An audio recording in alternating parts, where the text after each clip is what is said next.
Hi Bob, how you doing?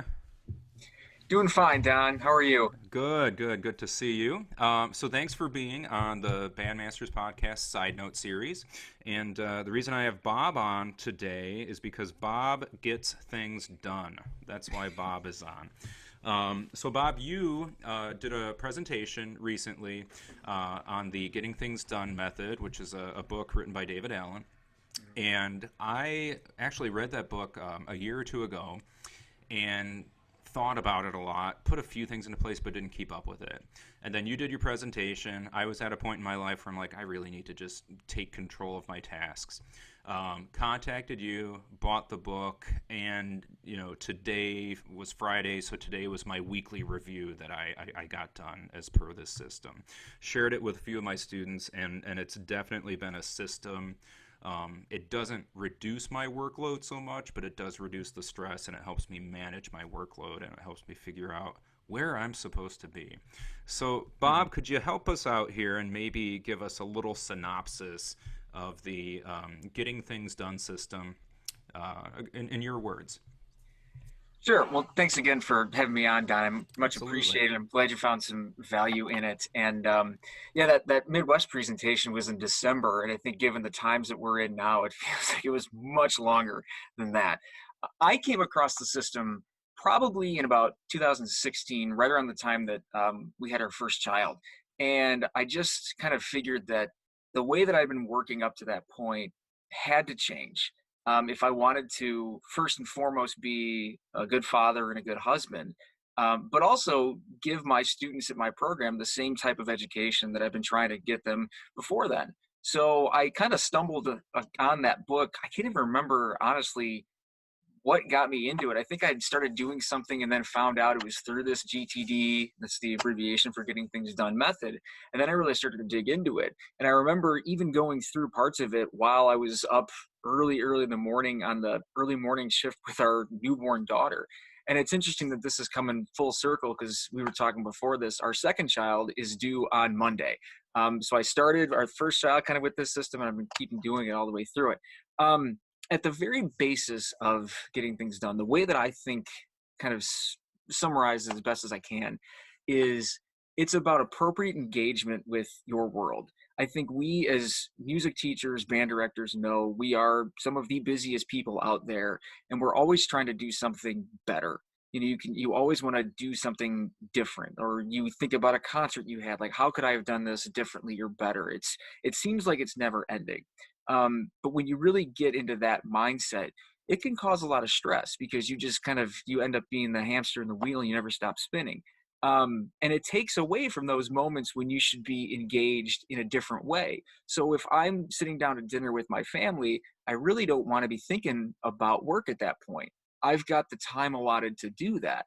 And I've got the freedom and creativity and openness to do that. And you have 5 kids of your own. I think that's just so important to be able to do. So when you're working right now, especially with your child on their homework, their e-learning, you want to be able to put aside some of the things you have to do with your work because you'll have that time to do it.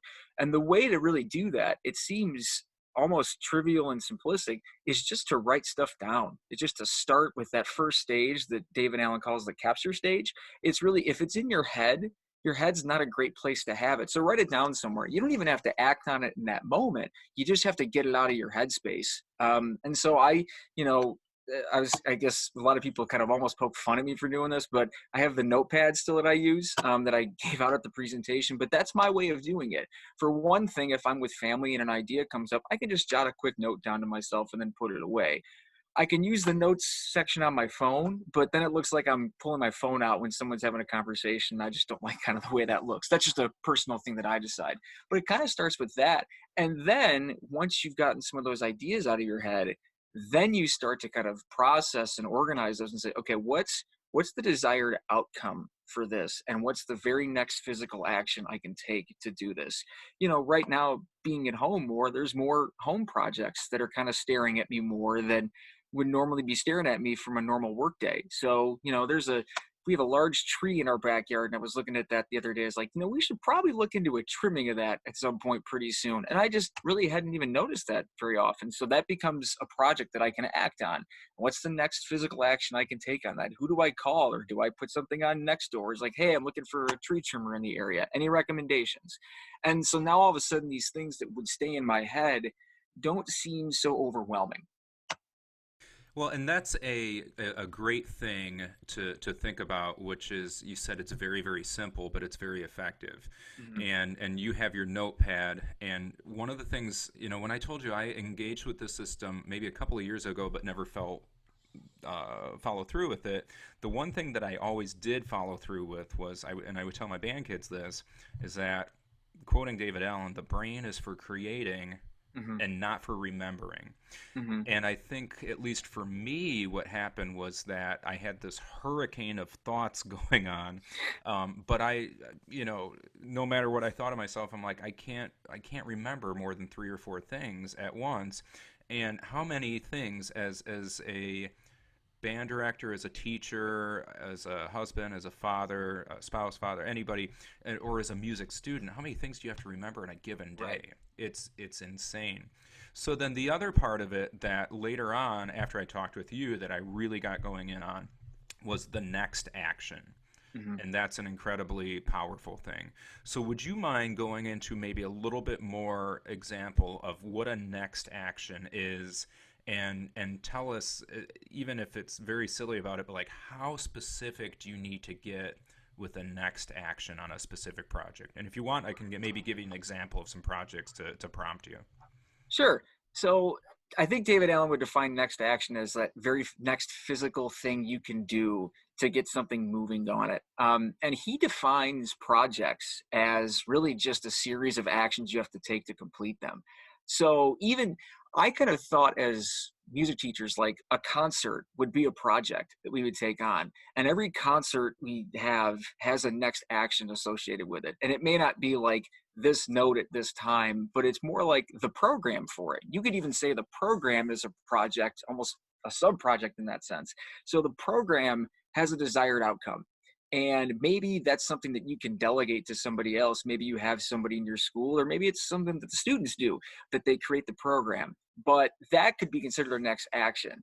And even that has to get written down somewhere so you can track it. And there's a lot of great things and resources that you can do to keep track of those things. Like I use Todoist for a lot of those yearly reminders of things. So I might have a fall band concert file, and within the fall band concert file, I've got yearly reminders about the program for that. Now it's more than likely I won't forget to do a program, but what I don't want to do is 2 days before the concert realize, oh no, I haven't done a program yet. And now all of a sudden I've added something that I wasn't anticipating. And those things will come up. That's life and that's natural. But I knew as a young teacher, I was relying way too much on what things I just remember doing my first couple years. And as you do this longer, things can slip through the cracks. So that's how I use that. But the next action list that I keep is just a really simple Google sheet. And I have the next action, but I also have the location. So essentially, what I can do is I can sort where that task has to be done. So if I have an email as a next action, I can sort the Google Sheet by emails. And so when I'm in front of my computer, I can just rattle off a bunch of emails all right in a row because I'm near a computer that way. Or if there are phone calls I have to make, texts I have to send, I can put the location as my phone. And then just in front of my phone, I've got 5 minutes, 10 minutes. That's what I do it that way. I also can sort it by date. Maybe there are some things that have to get done by a specific day. Maybe they have to get done by a specific day of the week. I can sort all those things that way. So the next action list is pretty key. And I think one key with it is to know that it'll never be completely empty. There's no such thing as ever getting completely everything done. And even in his book, Alan says the key to getting things done, it's weird to say, is not about getting things done. It's about that appropriate engagement with your world. And that you were mentioning, that idea of your mind is for having ideas, not holding them. And so for me, especially when I'm in the building, in a typical setting, not like, now obviously, but I'm in the building. When I'm working with students, that notepad I carry is really good because if something comes to mind, I can just jot a note to myself and keep working with my students and not just sort of say like, well, I better hope I remember this. Or when I'm working with students, I don't have to think about the papers on my desk or the email I didn't get to or the phone call I didn't make because I know I've got time to do those things. So it allows me as a teacher to be more present with my students because I think as teachers, we want our students to be present with us. So we want them coming into our classroom with an open mind, being present and not thinking about the other things that might be going on in their life. I think we as teachers owe them the same. Okay, so we've got all this great information, Bob, about how to maybe put this in place when you get started. But let's talk about that next action. What could maybe our students at home or teachers, band directors, anybody do to maybe put this thing into place now? So I'm not trying to hawk the book or anything, but if you do have access to go buy it through Amazon, actually for high school students, there is a book called GTD for Teens, which essentially was written by a couple of teachers in conjunction with David Allen and people that work for him, and it kind of simplifies some of the processes too. And it's very current and relevant and makes connections to social media uses that students are doing right now. So it's not a dated book by any means, but if you don't have access to that, that's fine. You can still get started. You can check out their website. You can do a Google search of David Allen and GTD and see what stuff's available there. But if you don't even want to do that, just start by doing one of Allen's activities, which he's not claiming copyright to. It's called a mind sweep, where even if you just take 5 or 10 minutes, just think of anything that's out there and just write it down. You can probably find just on a Google search people who've PDF what's called an incompletion trigger list, where David's gone and created two different lists, a personal and a professional list. And he'll give you some tips along the way. Like, so in your personal list, there might be things related to your house or where you live or your taxes or anything like that. And so as you look at this list, you can say, oh, that's right, I got to talk to this person and just write it down. It's almost like what you would do if you were trying to write something and you take 10 minutes just to do a brain dump, and you use that to kind of clear out the cobwebs and get started that way. That's probably the first thing you could do to really get started. Then once you've done that, then you kind of hit that next step where you start to decide, okay, what am I going to do with these things? Because David Allen does not like to-do lists because to-do lists turn into things that just don't have clarity to them. And I'll give you an example. In the Minesweep, we actually did this during the Midwest presentation. We made a reference that somebody may have written mom on this list, and that's great. But it was around the holidays, so what did mom actually mean? Was it I have to go buy a gift for mom? I have to call mom? I have to text her? What do I need to do with that? That's the next step. That's where you start to clarify.